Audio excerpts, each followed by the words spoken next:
Hola, bienvenidos. Mi nombre es Rosel García. Nosotros somos parte de la Universidad José Cecilio del Valle de la clase de Historia de Honduras. El día de hoy les traemos un video educativo para reforzar y conocer un poco más de la historia de San Fernando de Omoa. Bien, vamos a comenzar. El recorrido va a ser de una manera práctica porque sé que tienen que ir a otro lugar, ¿verdad? Pero todo depende en realidad de ustedes, de cuánto tiempo se tarda el recorrido. Bien, primero que todo, que tengan un ustedes están dentro de las instalaciones de la fortaleza más grande que los españoles construyeron en toda Centroamérica. Aparte, es la cuarta construcción más grande en el continente americano, de muchas que existen. Cuba, Tres Reyes del Morro. La tercera en Colombia se llama San Felipe de Barajas, y la que visiten hoy, que es la cuarta, se llama San Fernando. San Fernando fue en honor al rey. El rey se llamó Fernando VI y por eso es que se llama Fortaleza San Fernando. Cuenta con 31 bóvedas alrededor. Todas tienen diferente uso, pero al final vamos a ver algo. Y es que todas son exactamente lo mismo. Todas tienen el mismo tamaño y todas tienen el mismo grosor. Más adelante les voy a explicar por qué. ¿Quiénes eran los enemigos de España? Francia, Portugal, Holanda y el peor, Inglaterra. Estos países formaron algo que existe todavía hoy, los piratas, los ladrones del mar. Esos eran los que venían tratando de saquear los puertos españoles y por lo tanto para España fue una obligación construir estos puestos defensivos. O sea, háganse de cuenta que el oro, la plata y los productos de todas nuestras tierras centroamericanas pasaron en algún momento por este lugar para posteriormente ser llevados hacia España. Por eso es que había mucha artillería para tratar de defender lo que había acá. Cañones que pesan entre 4.000, 5.000 y 6.000 libras cada uno de ellos. Por eso es que los vemos aquí abajo, porque es mucho peso para la estructura, ya que estaban ubicados en las terrazas dirigidos hacia el mar. Disparaban balas que no explotaban. Acérquense a esta bóveda y vean, con el peso de la bala y con la presión del cañón era suficiente para que cuando pegara en el barco enemigo, como era de madera, lo quebrara y de esa manera tratara de hundirse aquel barco. Las que ven en color negra, esa es porque están restauradas. Esta pieza viene con bastante carga que viene del mar. Si dejamos la bala de mar, las campanas de la arena naval, poco a poco nos van a empezar a hacer una media de presión, por eso están en color negro. Entre los materiales jóvenes está el ladrillo.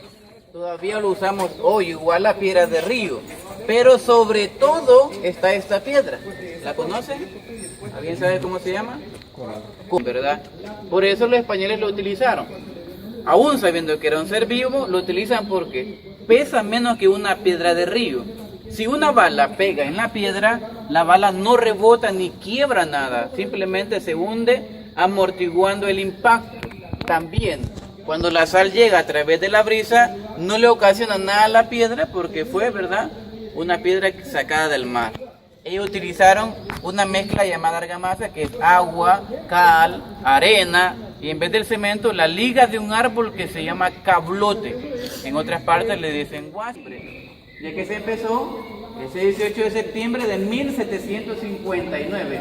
Tardó 16 años para construir este lugar. Muchos nos preguntan, ¿por qué tanto tiempo? ¿Qué dice la historia del por qué? La historia da las razones, y una de las razones más grandes fue la lluvia. Ustedes visiten un lugar hoy en día como Omoa, donde casi no llueve en el año, pero según la historia, era uno de los lugares donde más llovía en el año, hace 200 años atrás. O sea que todo ha venido cambiando en el paso del tiempo. Y no solamente aquí en Omoa, hay muchas partes del país donde era tan fresco y hoy es un poco más caliente. Entonces todo ha venido cambiando por, ¿verdad?, los cambios climáticos que han habido. Fortaleza. Algo importante que el turista echa de ver es que esta fue para el comandante y más adelante vemos la de la tropa y es igual.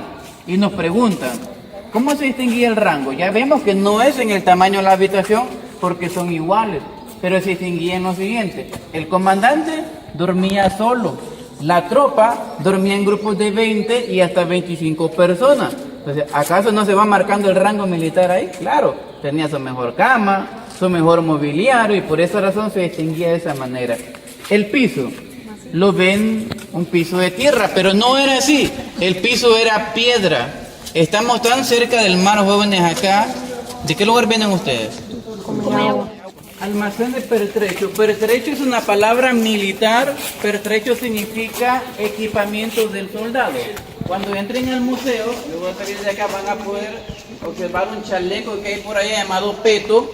Servía para la defensa al momento de las espadas. Es parte del equipamiento, o sea que esto era una bodega. Hoy si entraran, no hay pertrecho, lo que hay son murciélagos por ahí dentro. Acérquense a esta. Muy bien, una bóveda que para ellos fue necesaria, pero peligrosa a la vez. Hay que recordar que el barco era de madera y que cuando venía, si ese barco traía pólvora adentro, obviamente esa pólvora se iba a mojar porque el barco dejaba entrar agua fácilmente. Los españoles no podían darse el lujo de llegar hasta aquí a Omoa y decir, venimos cansados. Y poco a poco se va a ir enfriando. Inmediatamente que sacaban el fuego, aprovechaban, colocando arriba de cada horno vasijas de 155 libras. Y tropa que por lo grande que las ven jóvenes tienen capacidad para 20, 25, máximo 30 personas en los camas. Obviamente pueden ver exactamente, ¿verdad? Pasemos de este paso porque si este paso te da 55 libras. Ahí quedó montado, ¿no? Bien, suficiente. Aparte de almacenar pólvora para llevarlo a los hornos, también que aquí llegó todo el oro de Centroamérica. Por lo tanto, era necesario limpiarlo o en ocasiones separarlo de otro mineral. Ese estilo malacate no fue utilizado para sacar agua y consumirla. Fue utilizado para sacar agua y lavar productos como el cacao, tabaco, plantas de medicina. El agua aquí ya tiene un pequeño porcentaje de sal. No es que no se pueda beber, no se debe porque al final algún trastorno mental puede ocasionar. Recuerden que la sal es lo que hace. Si ustedes beben agua salada van a empezar a ver visiones, a hablar solo. Pero sí, ya tiene 107 años. Se colocó ahí por el gobierno de Honduras. Vamos a ver a alguien que me responda. ¿Cuál es la prisión de más alta seguridad de Honduras? Vamos a ver. 1959, o sea, detrás de ese hierro que ustedes ven, muchos criminales presos políticos. ¿Por qué presos políticos? ¿Y así por qué el piso está? Porque eso Aquí a la cocina. Muy bien. En la época española, jóvenes, era obligación escuchar la religión católica. Esta era la iglesia de esta fortaleza. Pero ¿saben qué era lo interesante? Que no podían entrar todos, aunque era obligación escuchar. Aquí solo tenía el derecho de entrar el gobernador, comandante y oficial, o sea, los rangos más altos. Soldados, enfermos, esclavos les tocaba quedarse en la grama afuera. Como no existían parlantes, micrófonos ni electricidad, fueron utilizadas para colocar las armas, espadas, pólvora, equipo pesado, muchas de las cosas que van a poder ver en el museo cuando ustedes entren por allá. Claro, no una enorme cantidad porque en realidad este lugar fue saqueado después de la industria, entonces que tener que... No, eso es porque se les perdió la mente, ¿verdad? Que se cae ahí. Pero en realidad, muchas veces, recuerdan que él fue nacionalista, los 16 años. Y los políticos eran los únicos que le decían, hey, ¿por qué maltratas a la gente? 3 meses presos. Eso es lo que hacían a los políticos. Omoa es uno de los lugares más antiguos de Honduras. Se descubrió el 15 de julio de 1536. Este es el lugar que visitan ustedes. Ese hierro es completamente original. Tiene más de 200 años de antigüedad. A pesar que la sal lo ha afectado bastante todavía, las partes que están bien fuertes. ¿Por qué tienen hierro estas ventanas? Si según la historia, las puertas y ventanas fueron de madera. Tienen hierro, jóvenes, porque fueron utilizadas como cárcel en el tiempo de los españoles. ¿Para encerrar a piratas? No. Entonces, ¿a quién encerraba? Encerraban a los comerciantes legales, a los... Cualquiera de nosotros piensa, es una simple ventilación. Obviamente entra aire. Pero el propósito de esa ventana es comunicar. Si alguien se fuera ahorita para allá y empezara a gritarnos, sin la ventana no escucharíamos por la altura y lo ancho que es este lugar. Los españoles lo sabían, eran punto muerto para ellos, entonces hicieron ventanas. Los españoles prefirieron consumir el agua lluvia en vez de agua del río. El río pasa cerca, pero tuvieron temor a ser traicionados, a mandar a alguien y que de repente, ¿verdad?, les echara algún veneno en el agua. Pasen para que vean las pilas que están por acá.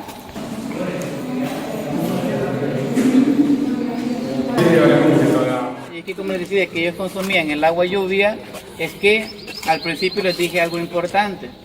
200 años atrás, ¿qué les dije? Era muy lluvioso. Era muy lluvioso, entonces la historia no nos dice que son bien pequeñas porque era muy lluvioso, pero obviamente tenemos que pensarlo. Eran pequeñas porque había suficiente agua para... Vamos a ver los desniveles que hacían que cayera por ese tubo, o varios tubos se recogieran y se llevara para allá. Bien, este drenaje. El drenaje viene desde el pozo donde se lavaba el producto. No se vayan a olvidar de ir a echar los 500. Pero en el tiempo los españoles era una puerta normal de madera cubierta. La historia dice 16 de octubre. Puerto Caballo. Se llamaba Puerto Caballo. Así lo fundó Hernán Cortés. El gobernador tenía su propio cocinero. Y también tenía una persona que le probara la comida. Ustedes brindan. ¿Saben por qué se brinda? ¿O cómo surgió?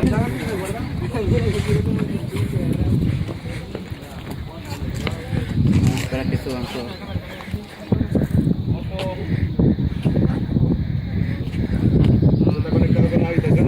Esa es la chimenea de la cocina. Acabamos de pasar con una cocina del gobernador que le mencionaba, había otra a la par también. Son estos árboles que vemos acá no existían. Ellos al subir acá la vista era maravillosa, la montaña atrás y la vista perfecta al mar. Lastimosamente el mar se fue retirando en el paso del tiempo, por eso es que solo podemos verlo allá. Pero el mar viene otra vez para acá, solamente que viene de una manera muy lenta. Recuerden que el calentamiento hace que se acumule agua, avanza, pero solamente lo hace menos de 1 milímetro en el año. Vamos a ir a aquel cañón para ir a ver el cementerio. Primero, la muralla que ustedes ven ahí al fondo, esa muralla es 7 años más antigua que la fortaleza. 7 años más antigua que la fortaleza. Habían casas dentro. El propósito de la muralla era protegerse dentro de ella mientras la fortaleza estaba en construcción, un puesto temporal. Después de la independencia ya que se utilizó como cementerio. Hay 60 personas, no se ven todas las tumbas, pero hay 60 personas enterradas. Entre ellos, ¿vieron una máquina de tren en la entrada? Esa máquina le perteneció a la primera compañía exportadora de banano de Honduras a Estados Unidos, Cuyamel Freight Company. El maquinista de esa máquina, un jamaiquino llamado David Jones, está enterrado en este cementerio. Por eso es que se lo menciono. Ahora bien, ven el caballo, ¿verdad? Oh, hoy sí se puede mover, pero... Sí. El cañón estaba sobre una carreta grande. Primero, le taqueaban pólvora, un paquete de pólvora se taqueaba. Recuerden, taquear es empujar, como se ve en las películas. Y le abrían el agujero al paquete y luego iba la mecha acá. Posteriormente, la bala que acabamos de ver allá, esa bala se la ingresaban otra vez por la punta acá, hasta cierta parte. Lo demás ya era encender la mecha. Cuidado ahí porque por ahí va la bala. Al encender la mecha, todos se apartaban, jóvenes. ¿Por qué? Este cañón en qué posición ubicarlo. A pesar que era complicado, hay 7 barcos hundidos aquí en la bahía de Omoa. Entre ellos hay un barco francés de piratas. Lo hundieron en abril de 1820. Pirata francés. Hola, yo soy Kenny José Reconco, alumno de la clase de Historia de Honduras, y les vengo a dar sobre una conclusión de las fortalezas del castillo de San Fernando de Omoa. San Fernando de Omoa es el fuerte más grande de Centroamérica y el segundo mayor de toda América. La fortaleza de San Fernando, por su edificación, tiene un valor histórico y antropológico, lo cual fue declarado como Monumento Nacional de Honduras.